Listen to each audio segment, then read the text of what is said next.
Cathy from Eclectic Images, and thanks for joining me today. Today's card is going to use stenciling as its main technique feature. I saw a picture in a magazine recently where they'd done a smudge of background colour and then stenciled in the same colour. And I thought, oh, that looks really good, but I wanted to take it a step further and double layer the stenciling. So we're going to use two different stencils to get an even better look, and two different ink colours, but in a matching family, so we can sort of get a bit more layered look. And then I'm going to use our Pooch stamp as our central image because he's a bit cute. Okay, so let's have a look at our products for today. So we've got Pooch. Now Pooch was designed that he could be a Doberman or a Weimaraner or a Vizsla, even a Dalmatian, just depending on how you colour him in. So he's quite a versatile Pooch. Then teamed with him, we've got two stencils. So we've got this lovely one from Scrapbooking and Craft, which is like waves of different sized dots. So you can see there's loads of potential there. And then with the Eclectic Images stencil, I'm often using these size ones, the bigger circles, for suns and moons in cards. So I want a chance to play with maybe either the smaller one, and I ended up going with the smallest because it teamed with this rather nice. Now our inks are VersaFine Clan Nocturne for our base stamping.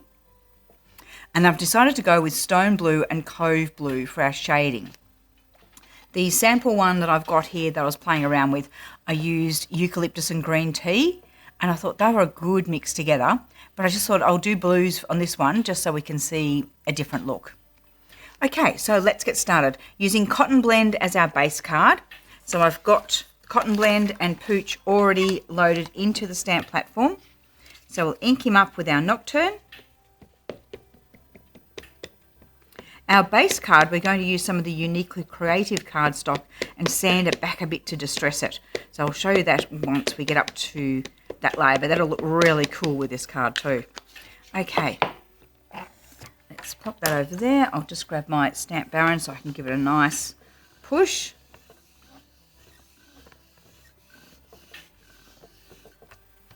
Let's have a look. Not quite dark enough around the eyes, so let's give it another ink. That's certainly one of the advantages of using the stamp press, is that I can always go back over if I'm not quite happy with something. Okay,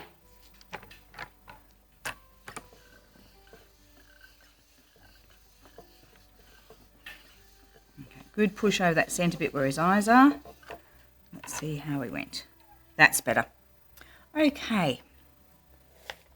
Now I also have a mask that I've made of Pooch. And as you can see, it's quite a well-used mask. So this has been cut out of a Post-it note.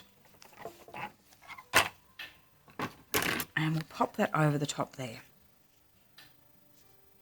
Now the only thing I need to be a little bit careful of is because it's cut to a straight edge down there, I don't actually want him finish as a harsh line.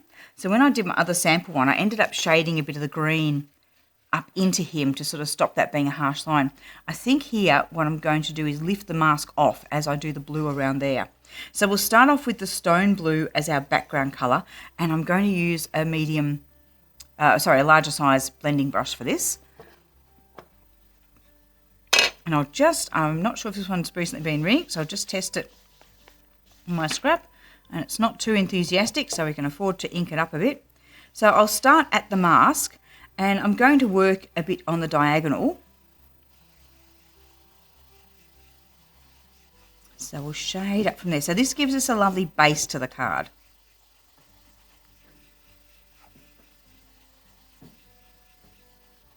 So I'm going to cover all the area with this where I think I'll use the stenciling. Let's turn it around a bit.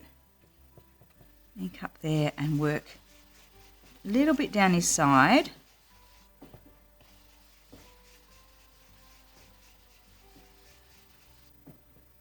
And now, yes, I'm going to lift that mask up to do this bottom area so that I don't get that harsh line. Now, I will need to be careful then when I watercolour the Pooch that I don't end up, because this is a water reactive ink, so I don't end up bleeding into the blue too much.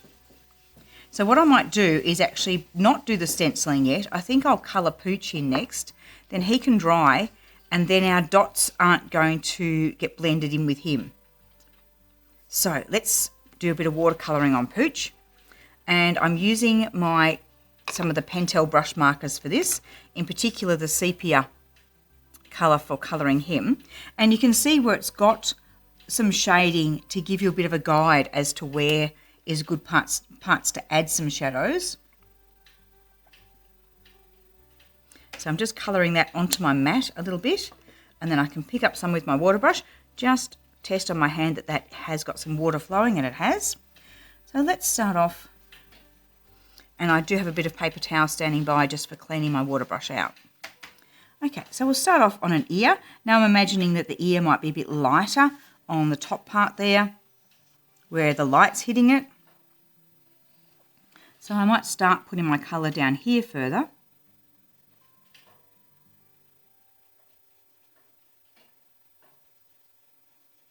Shade it up and then just add more colour as I feel I need it.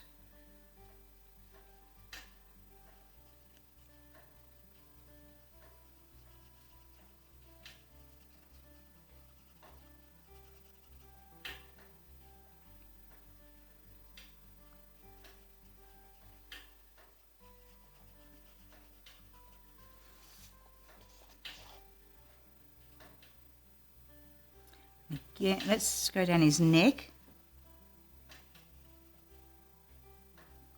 So I just move the card around so that I'm colouring with the point of the brush up to the edge of the lines. That way I'm far less likely to go outside my edges. Now when I get down in the bottom here, I'll have my brush a bit clean and I'll just do a little shade there. It'll probably mix with some blue, but if we just gently shade it, we should get away with it. Okay, now he's going to have some shading in underneath his jawline there. So I'll pick up some more colour and bring that in underneath his jaw and underneath the ear. There's definitely areas where there's going to be some shadows. So I can push a bit of the dark colour up under there and then drag it out where I want it to be a little bit lighter.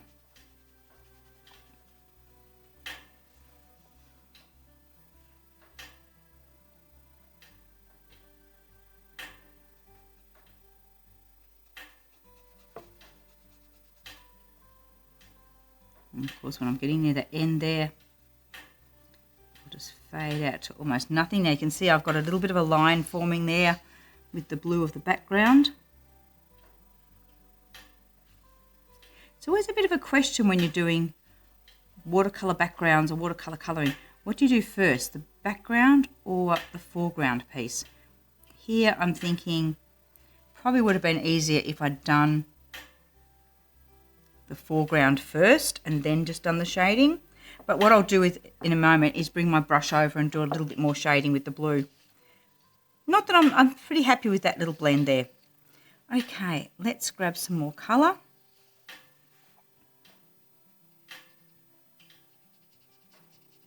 So I'm colouring him a little bit darker than the previous card, just to show that you can vary what you do with him.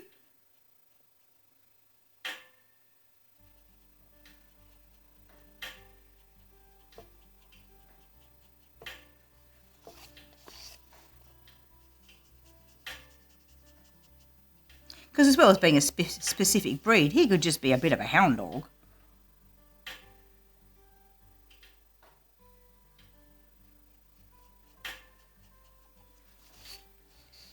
Who doesn't love a hound dog?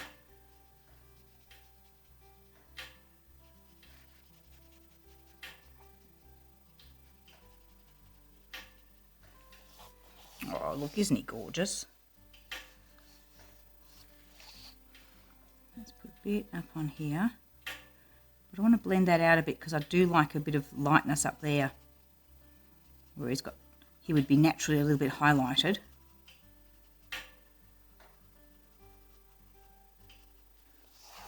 And we can come in and add a little bit deeper where we can see there's going to be a bit of shading.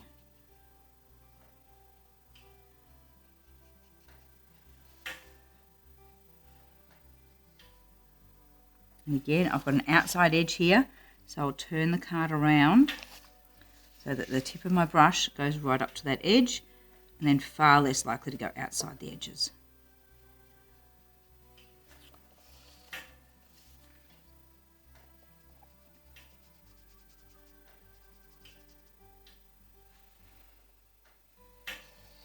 Let's come in and shade a bit closer there, give a bit deeper colour into that side. Just wipe my brush clean if I need to be able to do some blending. Or I could have a second brush, like have a broad brush on the go, so that I'm applying colour with one brush and then blending it out with the other. But if you've only got the one brush, just clean it and then come back in to finish your blending. Just get a bit more colour in that spot there. And I now feel I've got that a bit dark compared to there. So let's just add a little bit more shading around there.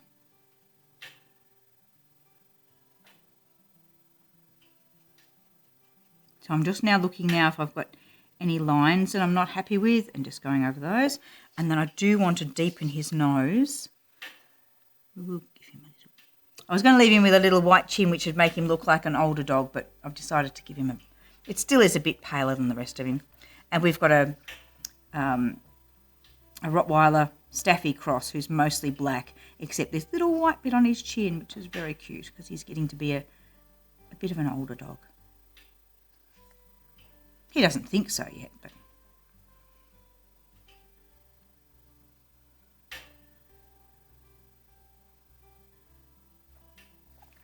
maybe a little bit darker still on the nose.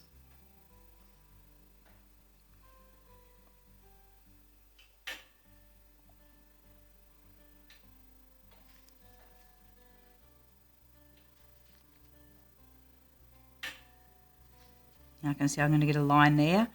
If I don't work that a little bit. There we go. So there's my Pooch. So quite a bit deeper than... So he looks more like a Vishla and he looks more like a Weimaraner now when I compare them. So yes, you can colour him any way you like. I'll let him dry a little bit before I do his eyes, just in case the card's damp there at all. I don't want the blue from his eyes bleeding out into the rest of the card. So we'll let that dry for a tick. So while that's drying, let's do some more stenciling. So I'll come in with the Stone Blue, which was the one we used for the background colour. We'll come in with a bit of that and just shade that bottom area a little bit.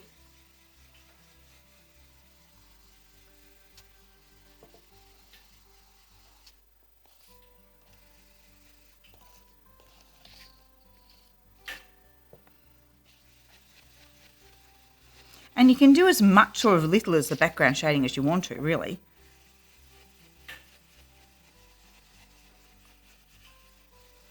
So I might add a bit more over this side, so I'm getting more of that diagonal look that I want. Okay, let's switch now to the Cove Blue, which is a couple of shades darker than Stone Blue. And a very cool colour. Now, when you come to doing your stenciling, we'll mask the Pooch again because I don't want circles all over him. So let's put his mask back on again. And in fact, to help that, I could also grab my little magnetic workstation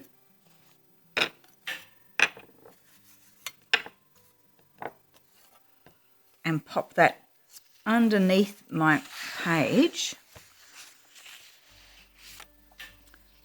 Pop him over the top, making sure I can feel the workstation. I'm not right on the edge of it. And then pop a magnet on there, and that's going to help hold that mask in place for me. I'll have to move it now to put the stencil on, but first I'm going to work out what part of the stencil I want to use. So I'm looking at this part of a wave. And I think I want the heavier part going down there. I don't really want a straight edge though, so I'll vary how much of that I use. So let's pop that there so I can slip that out and pop it over both. And now to do the applying of colour for a stencil, you can use a smaller blending brush, so that's the medium size, or you can use one of our Future brushes. This is a size 10.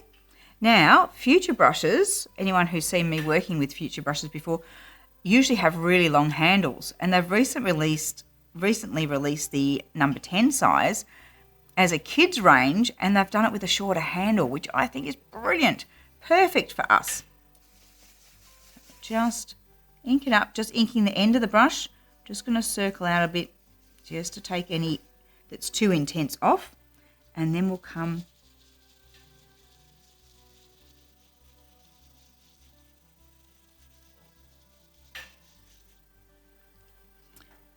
now. I could do this I could have done it in the stone blue as well, or I can do it in the cove blue, but do it very softly, and then when I come in with the second stencil, do it a little bit stronger. So I could do either way.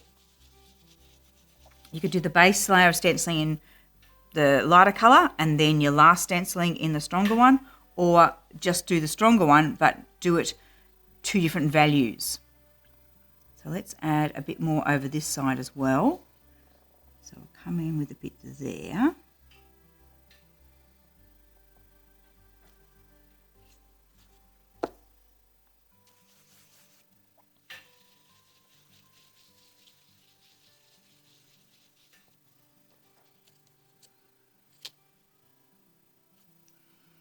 Now let's look at what I might like to do up the top.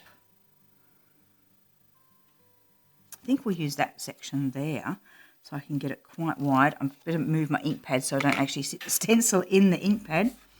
So I'm looking at that. Going up to there. So pop the magnet on there. Pick up a bit of our ink without putting your fingers in it.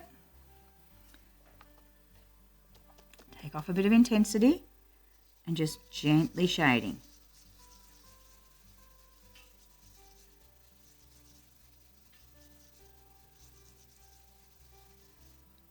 Let's have a look. I like it. Okay, we'll leave that there for that one. Now let's come in with the smaller size.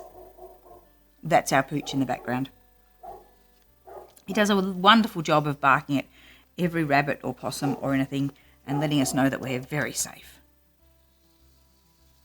So now I'll shade a little bit stronger so that we do get this layering effect by having different values of colour.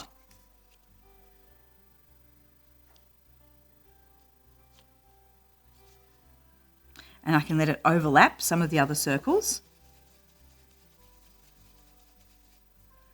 So you get this look where you've got circles coming out from within circles.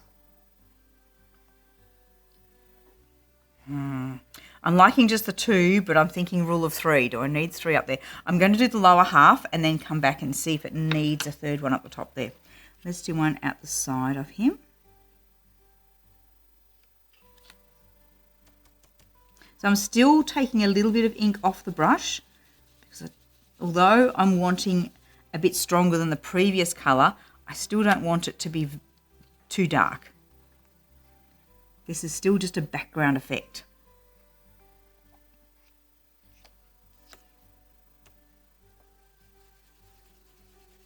And I mean, you could combine, I've combined circles with circles, but you could do anything. You could do circles and some swirls. You could do circles and like a grid mesh pattern or something. Like you could team all sorts of different ones together. Let's just pop you there to keep you all in place while I think of what else I might like to do. I have just a little bit off the corner there.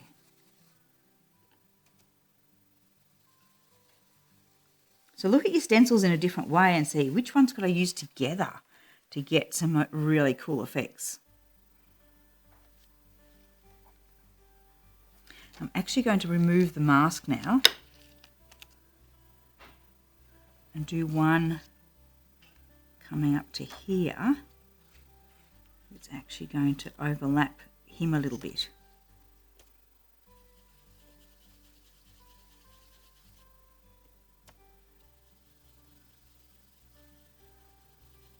And I'm actually doing it a little bit darker on one edge and then letting the other edge be softer so that I can still see the pattern of the smaller ones through it.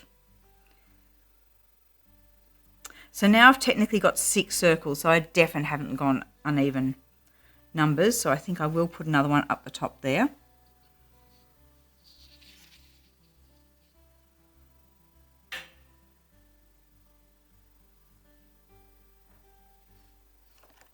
got to work out where. Let's mask him again.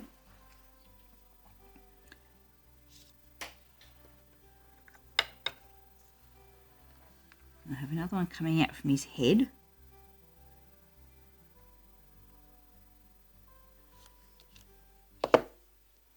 And again, I'm going to shade it dark in one spot and then go softer so that I don't lose the smaller dots that we've got there.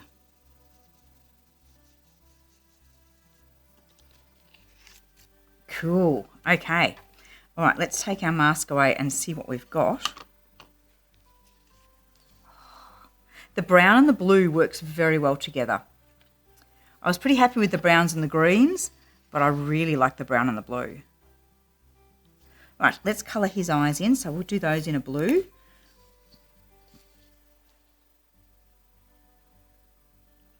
I mean, technically they probably should be brown, but they'll stand out more if I do them with blue.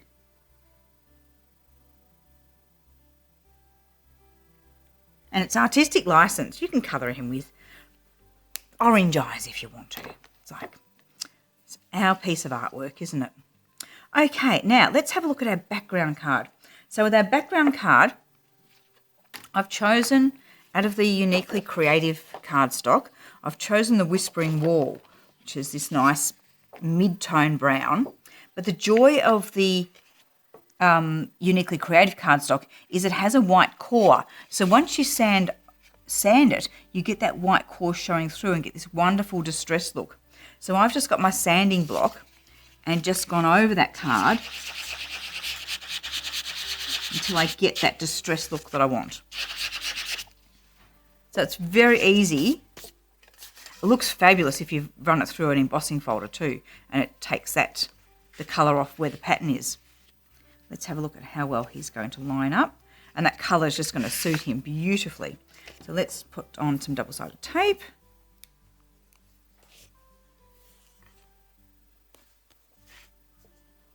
Checking if I've got an acrylic block handy to tear the tape with. And I haven't, so I'm going to use the edge of an ink pad. Sometimes you just do what you've got to do.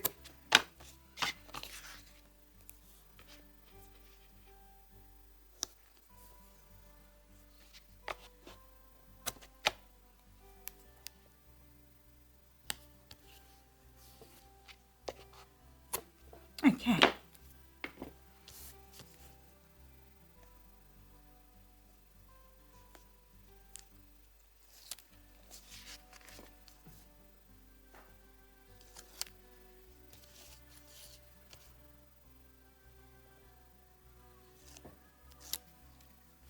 Don't know about you, but I have one finger that I prefer to be my one for lifting tape up. And if I break the nail on that one so I can't lift the tape, I'm really lost. Very odd. Okay, let's have a look at layering Pooch onto this base card. So again, I'll just check the borders that I've allowed myself. So I'm looking at it, I've got the top and the bottom border about the same. Nice and parallel. And then we can smooth it down. And we've got our gorgeous card. Sorry, Matthew, I didn't warn you that I was running away with that one. So how cool does the blue look? And that multi-layering of colours. And let's bring our green one into shot as well with our paler colouring of the Pooch. So just show some of the variations that you can get. And that would look just as good over that dark brown distressed looking backing card. Okay, so that's Pooch, and here again, I'm just bringing the label of the Pooch in his packaging back in. There he is, coloured as a Doberman. So he is a wonder of, do I say a wonder of disguise, or is he a wonder of the just different looks? Anyway, that's our card for today. Thank you for watching and being with us, and we'll see you again next time.